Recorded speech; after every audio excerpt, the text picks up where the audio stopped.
Business Club de France des entrepreneurs avec Michel Picot.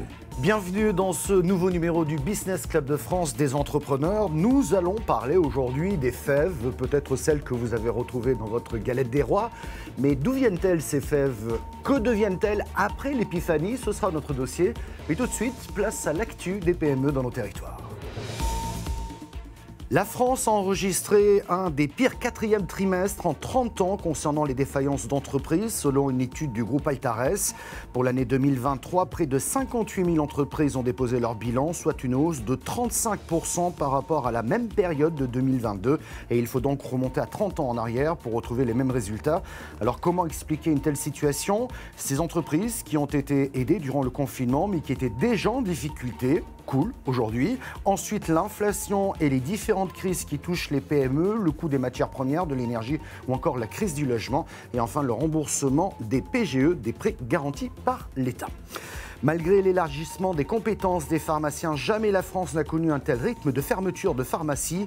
Depuis 10 ans, il a augmenté de 60%. Résultat, la France est tombée l'an dernier sous la barre des 20 000 officines. Depuis lundi, les pêcheurs ne peuvent plus se rendre dans le golfe de Gascogne pour pêcher, conséquence de la décision du Conseil d'État prise pour un mois pour protéger les cétacés et notamment les dauphins. À Lorient, une quarantaine de bateaux est donc resté à quai. L'inquiétude monte. Un reportage réalisé en tout début de semaine par TVO. L'activité tourne encore chez ce mareyeur lorientais. Les dernières débarques ont été achetées cette nuit en criée. Mais dès ce mardi, il va falloir trouver du poisson ailleurs et certaines espèces comme la sole ou le merlu vont clairement manquer. Le merlu, nous sur l'Orient, l'année dernière, on en a utilisé à peu près une quarantaine de tonnes sur un mois, sur 20 jours d'activité. C'est-à-dire que rien qu'une espèce, c'est quasiment 2 tonnes de moins par jour. Donc automatiquement, oui, ça a un impact sur notre activité économique, sur le temps de travail de nos salariés, sur notre offre qu'on va avoir vis-à-vis de nos clients. Le gouvernement promet une aide aux mareyeurs qui ira jusqu'à 75% de leurs pertes. La crainte est que les clients partis vers d'autres fournisseurs ne reviennent pas dans un mois. Certains clients nous disent déjà qu'ils trouveront le poisson dans d'autres pays et ce sont forcément des clients qu'on ne retrouvera pas dans un mois quand il faudra commencer à travailler avec eux. Il n'y a absolument aucune anticipation et c'est clair que même les compensations qu'on nous a promises ne viendront absolument pas compenser tous les coûts et les pertes que ça peut représenter. Aujourd'hui, 80% du poisson consommé en France est importé. Pour le président du comité des pêches, la fermeture du golfe de Gascogne aux pêcheurs pendant un mois peut avoir d'autres effets. C'est de favoriser du poisson qui viendrait de pays tiers, de Chine, où aujourd'hui on sait qu'il y a 7000 navires de pêche industrielle, qu'ils pêchent 39% des ressources dans le monde dans une totale pêche illégale et non réglementée, non encadrée. Ces ONG font tout pour que la pêche puisse s'arrêter le plus longtemps possible et définitivement. La filière s'attend à un mois de janvier financièrement catastrophique, avec plusieurs millions d'euros de pertes de chiffre d'affaires annoncés. Allez, direction la Nièvre, à Camcy précisément, pour découvrir certainement l'une des dernières, si ce n'est la dernière, fabrique de fèves. Il s'agit de la manufacture Cola et nous sommes en compagnie de ses deux dirigeants, Élodie et Alexandre Cola. Bonjour. Bonjour. Bonjour. On va commencer avec vous, Élodie, si vous le voulez bien. Qu'est-ce que vous faites concrètement? Est-ce que vous pouvez nous présenter précisément l'activité de votre manufacture? Oui, alors notre manufacture est située à Clamecy. Nous sommes une entreprise artisanale et familiale depuis 3 générations. On est bientôt centenaire puisqu'elle a été fondée par notre grand-père Roger Cola en 1937. Oui, et depuis, l'entreprise a perduré et évolué avec de nouvelles idées, de nouveaux produits pour pérenniser tout au long de l'année et non pas uniquement durant l'épiphanie, eh bien, ces fèves. Ce qui est intéressant, c'est que nous sommes là, on va quand même le préciser, nous ne sommes pas là, là dans la fameuse fève plastique que l'on retrouve partout. Oui, tout à fait. En fait, pour revenir à l'idée de Jean-François Colas, donc notre père, il est le pionnier dans la fève. C'est lui qui a lancé la fève de collection. Et on est sur des collections de fèves, c'est-à-dire il a créé des thématiques et des collections de fèves. Donc ça, c'était fin des années 70, début des années 80, où ce n'est plus... ça coupe complètement par rapport aux fèves qui existaient à l'époque, fèves blanches et en plastique. Mm. Et il a lancé des collections avec sur la thématique de l'astrologie, des animaux, de la Révolution, qui a été un succès fin des années 80. Et voilà, ça a permis de développer la fève de collection. Alors, je me tourne vers vous, Alexandre Collat. Qu'est-ce qui fait la différence entre vos fèves et celles de vos concurrents? Ah, bah ça, c'est une vaste question parce que je rejoins Élodie sur une histoire familiale et en fait, vous savez, quand on est artisan et artisan céramiste, c'est un travail manuel, mais la céramique, c'est un vieux savoir-faire français. Et on sent vraiment le maillon d'une chaîne au travers des âges et même nous au travers d'une famille avec une passation de savoir-faire, de métier. Et, euh, je vais répondre à votre question de deux façons. Il y a une façon généraliste parce que à un moment donné, c'est un objet manufacturé, c'est à la fois l'objet tel qu'il est et les gens qui l'ont fait avec leur savoir-faire et le cœur qu'ils y ont mis. Et trop souvent, pendant des décennies, on a déconnecté l'objet des gens qui le faisaient. L'objet était juste un prix et un acte de vente, mais en fait, derrière un objet, il y a aussi tout un savoir-faire. On est fier de savoir qu'il vient de quelque part, qu'il est fait par des personnes qui sont des démarches de transition, d'apprentissage sur des longs cours à l'échelle d'une génération ou moins. On forme, on est artisan, on forme, on accompagne, on est des céramistes. C'est un métier de long cours. Et derrière l'achat de nos fèves, quelle que soit la fève, qu'elle soit simpliste ou qu'elle soit plus compliquée, le maximum de notre savoir-faire, il y a tout ça qui est derrière. Et on est tous fiers d'avoir un beau meuble d'un artisan qui a été fait à tel endroit, avec du cœur, avec son cœur de savoir-faire, même si ce n'est pas le plus beau meuble de la planète. Et en fait, on embarque derrière nous toute cette réalité, et c'est une réalité qui a d'autant plus de sens dans un monde où on se pose vraiment les questions d'un commerce juste, équitable, tout à chacun, on se pose cette question-là. Mais après, il y a aussi le savoir-faire, la beauté intrinsèque de la fève. Et effectivement, ben nous, notre métier d'artisan d'art, au travers des pièces artistiques que l'on fait, ben, nous a appris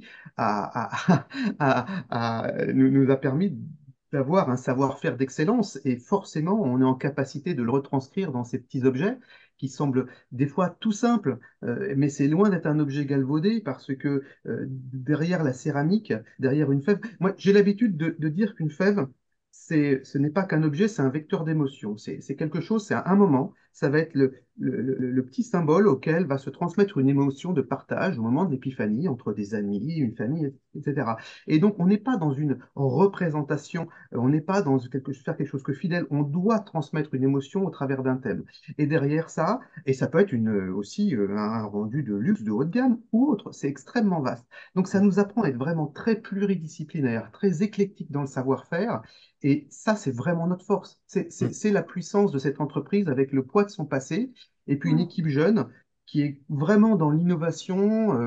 Nous, on essaye de s'inscrire dans notre temps. C'est un vieux métier, mais la FEV nous impose de nous inscrire dans notre temps, dans les évolutions technologiques de notre temps, de penser 3D, de penser pas mal de choses. Et c'est ce qui fait l'intérêt et aussi l'originalité et la force de notre création, quoi. Oui, effectivement, cette force d'innovation, de création, je le disais à l'instant, permet d'aller au-delà de la traditionnelle période de l'épiphanie. Donc, vous êtes présente tout au long de l'année, c'est bien ça, Élodie? Oui, alors tout à fait, parce que ce qu'Alexandre disait par rapport à l'innovation, je rebondis, c'est qu'il doit produire ses propres outils de production, ce qui nous permet également, donc dans la traçabilité de nos faits, dans la chaîne, d'apporter des innovations et des idées où la fève peut devenir une deuxième vie. Et on essaye de trouver des possibilités que à travers donc la fève est un produit alimentaire qu'on le retrouve dans la galette des rois. L'idée, c'est de pouvoir en faire une collection, mais également qu'elle peut être un support de communication. C'est pour ça qu'aujourd'hui, on est la référence artisanale dans les fèves personnalisées et sur mesure française. On est artisan. Artisan qui veut dire donc ce savoir-faire d'artisan, je dis bien, c'est pour ça qu'on a euh, on est artisan, la Chambre de métier et de l'artisanat nous a donné le titre à Alexandre d'artisan en métier d'art. On est labellisé entreprise du patrimoine vivant, donc on représente l'excellence du savoir-faire français. Et dans ce souci d'être dans de la qualité et d'être des orfèvres de la fève, je vais vous montrer ce qu'on fait avec les fèves qui peuvent devenir des supports de communication, si vous permettez. Aujourd'hui, une fève peut devenir donc soit j'ai perdu le marque vert, voilà, marque vert, ou également avec le petit crochet, elles peuvent devenir marque-page, ça, et on peut même inscrire le nom pour bien se différencier. Une fève peut également devenir, je ne sais pas si vous voyez, donc pins magnet, c'est-à-dire que voilà, on va fabriquer une fève et après, une fois que la galette est consommée, on vient ajouter, et ça on propose en article complémentaire à notre fabrication, un support de pins magnet derrière les fèves. Les fèves comme support de communication, il fallait y penser. Merci beaucoup Élodie et Alexandre Collin. Et on reste dans le même secteur, si j'ose dire, un Calimero miniature. Voilà la dernière pièce à rejoindre la collection de Doris Coltz. Cette collectionneuse aux 5000 fèves, une passion entretenue depuis 17 ans. Un reportage de Moselle TV.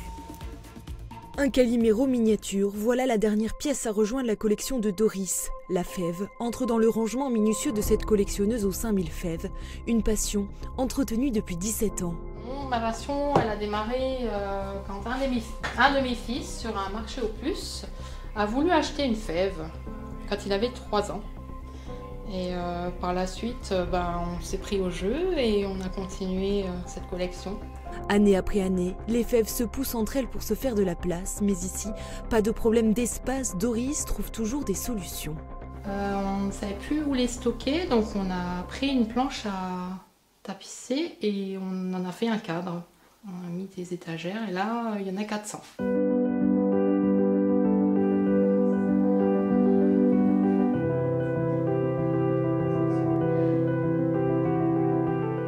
Ces modèles réduits fétiches sont exposés à l'endroit où l'on prépare la galette, dans la cuisine.